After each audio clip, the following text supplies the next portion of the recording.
ওনারা আজকে সুপ্রিম কোর্টে রীতিমতো সুপ্রিম কোর্ট তরফে বলে দেওয়া হয়েছে যে লজিক্যাল ডিসক্রিপেন্সি বা তথ্যগত অসঙ্গতির ডাক শুনানিতে যারা ডাক পেয়েছে তাদের নামের তালিকা প্রকাশ করতে হবে, যারা যেটা আপনারা বারবার করে দাবি করছিলেন, এবং সেই তালিকা পঞ্চায়েত অফিসে ব্লক অফিসে টাঙিয়ে দিতে হবে।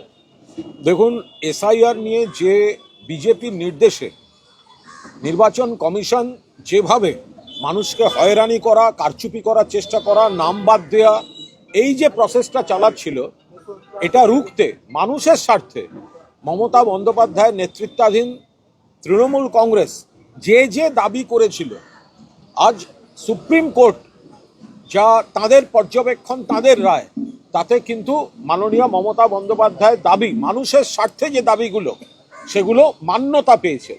এই যে লজিক্যাল ডিসক্রিপেন্সির নাম করে একের পর এক মানুষকে বারবার ডাকা হচ্ছে, হয়রান করা হচ্ছে, ছোটোখাটো অক্ষরের একটা এদিক ওদিক, কে মুখার্জিতে ডবল ই লেখেন, কে আই লেখেন, কে চ্যাটার্জি লেখেন, কোথাও চট্টোপাধ্যায় লিখে ফেলেছেন, বয়স্ক মানুষ, অসুস্থ মানুষ, তাদেরকে ডেকে পাঠানো হচ্ছে।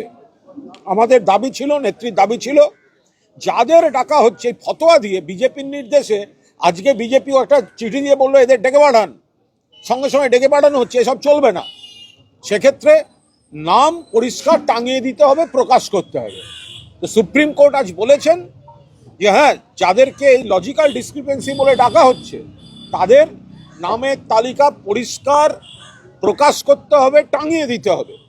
পাশাপাশি এই ধরনের একাধিক দাবি আমরা রেখেছিলাম মানুষের হয়রানি কমানোর স্বার্থে, বৈধ ভোটারের অধিকার রক্ষার স্বার্থে। আমরা ডিটেল সংগ্রহ করছি, সুপ্রিম কোর্ট আজ যা যা বলেছেন। কিন্তু এই যে লজিক্যাল ডিসক্রিপেন্সির নাম করে ডেকে পাঠিয়ে একজনকে 4 বার করে ডাকা, তাকে কোনো জমা হওয়া ডকুমেন্টের রিসিপ্ট কপি না দেওয়া, তাতে মানুষ বিরক্ত হয়ে যদি না আসেন তখন নাম কেটে দেওয়ার চক্রান্ত, আজকে সুপ্রিম কোর্ট যা করেছে তাকে বলে কমিশনের গালে গালে সুপ্রিম কোর্ট দিয়েছে তালে তালে। এর থেকেও একটু শিক্ষা নেওয়া উচিত এদের। বিজেপির কথায়, বিজেপির রাজনৈতিক স্বার্থ চরিতার্থ করতেই দলদাস ইলেকশন কমিশন, জাতীয় নির্বাচন কমিশন যা করছে, এরা গণশত্রুর ভূমিকা পালন করছে। মানুষের অধিকার খর্ব করছে, হয়রান করছে। তো আমরা সেগুলো তো বলেছিলাম।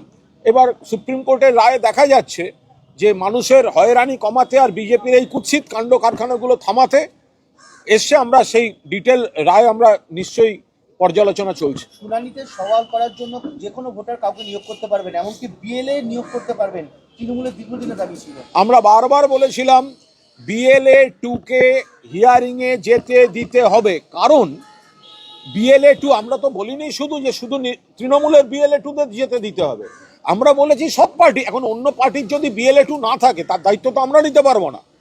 যখন ভোট হয় তখন বুথে সব রাজনৈতিক দলের এজেন্ট থাকে। যখন এখানে ফর্ম দেওয়া হয়েছে, ফর্ম কালেকশন হয়েছে, তখন বিএলওর সঙ্গে সব দলের বিএলএ 2রা ছিল। তাহলে যখন হিয়ারিংয়ে ডাকা হচ্ছে, তখন কেন বিএলএ 2 থাকবে না? মাননীয় মুখ্যমন্ত্রী মমতা বন্দ্যোপাধ্যায় স্পষ্ট ভাষায় দাবি করেছিলেন, তৃণমূল বারবার দাবি করেছে। আজ নির্বাচন কমিশনকে চরম শিক্ষা দিয়ে সুপ্রিম কোর্ট এটা বলেছেন, কোনো ভোটার যদি হিয়ারিংয়ের সময় চান, তার তরফে তিনি যাদের নিয়ে যেতে পারেন, তাদের মধ্যে এই বিএলএ 2ও রয়েছে। এটা একেবারে যুক্তি দিয়ে আমরা বুঝিয়েছিলাম, তখন শোনেনি, এখন সুপ্রিম কোর্ট বলেছে। তো ওই জন্য আমরা বলছি, নির্বাচন কমিশনের গালে গালে সুপ্রিম কোর্ট দিয়েছে তালে তালে। মাধ্যমিকের অ্যাডমিট কার্ড নিয়ে অনেক সিদ্ধান্ত নিয়েছিল কমিশন, সেটাও আজকে মান্যতা দেওয়ার কথা বলেছে সুপ্রিম কোর্ট। আমরা তো বলছি যে সুপ্রিম কোর্টে এই যে বারবার কথা বলা হয়েছে, বারবার মানুষের স্বার্থে দাবি করা হয়েছে, যে তৃণমূল কংগ্রেস, মমতা ব্যানার্জি কি বলেছেন, প্রত্যেক বৈধ ভোটারকে রাখতে হবে, তাদের হয়রান করা চলবে না। এবার জন্মের বার্থ সার্টিফিকেট কজনের আছে বলুন তো? পুরোনো দিনের অফিসিয়াল বার্থ সার্টিফিকেট, সাধারণভাবে স্কুলের মাধ্যমিকের অ্যাডমিট কার্ডে যে ডেট অফ বার্থ থাকে, দীর্ঘদিন ধরে একটা রেওয়াজ হচ্ছে সেই ডেট অফ বার্থটা মান্যতা পায়। এরা আচমকা বিজেপির কথা শুনে বলে দিল সেটা চলবে না। এখন এইগুলো সমস্ত নিয়ে, এই যে লজিক্যাল ডিসক্রিপেন্সির নামে ডেকে পাঠালে পুরো তালিকা টাঙিয়ে দিতে হবে, প্রকাশ করতে হবে। বিএলএ 2দের যদি মনে করে সেই ভোটার যদি BLA2 সেখানে সাহায্য করার পরিবেশ পরিস্থিতি থাকে এবং সাহায্য করার প্রয়োজন মানুষের রয়েছে, তাহলে BLA2কে যেতে দিতে হবে। মাধ্যমিকের অ্যাডমিট কার্ড জন্মের তারিখের বৈধ প্রমাণপত্র বলে গ্রহণ করতে হবে।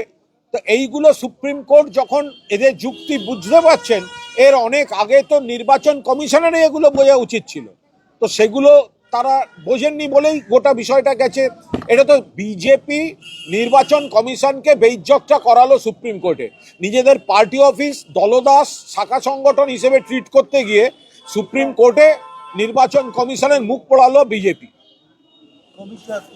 বিশেষ করে আরেকটা বিষয় উঠেছে, সেটা হচ্ছে এক একজনকে বহু দূর গিয়ে হিয়ারিং এর জন্য যেতে হচ্ছিল, সেই হিয়ারিংটা বলে যে পঞ্চায়েত অফিস ব্লক অফিসে করতে পারবে, এইটাও তো আপনার আমরা তো আজকে বাংলা ভাষা হচ্ছে মমতা বন্দ্যোপাধ্যায় এবং সর্বভারতীয় তৃণমূল কংগ্রেস সাধারণ মানুষের স্বার্থে বৈধ ভোটারদের হয়রানি কমাতে এবং অধিকার রক্ষা করতে যা যা বক্তব্য ছিল সেগুলোই কার্যত সুপ্রিম কোর্টে মান্যতা পেয়েছে। লজিক্যাল ডিসক্রিপেন্সির নামে এইভাবে বারবার ডাকা, এই চক্রান্ত, সব নাম টাঙিয়ে দিতে হবে। মাধ্যমিকের অ্যাডমিট কার্ডের জন্ম তারিখ সেটাকে মান্যতা দিতে হবে। যদি কোনো ভোটার তার হিয়ারিংয়ে প্রয়োজন মনে করেন BLA2কে রাখতে পারবেন। বাড়ি থেকে অনেক দূরে হিয়ারিং সেন্টার পাঠিয়ে দিচ্ছিল, চাকরি ছেড়ে, কাজ ছেড়ে, রোজগার ছেড়ে কজন সেখানে যাবে, গিয়ে লাইন দিয়ে দাঁড়িয়ে থাকতে হবে, সেদিন কাজ হবে কি কাজ হবে না। সেখানে পঞ্চায়েত বা BDO অফিস নিকটবর্তী জায়গায় শুনানি করতে হবে। এগুলো তো বাস্তব। মমতা বন্দ্যোপাধ্যায় যা বলে এসেছেন, যা চিঠি লিখেছেন, সেগুলো তো সব বাস্তব।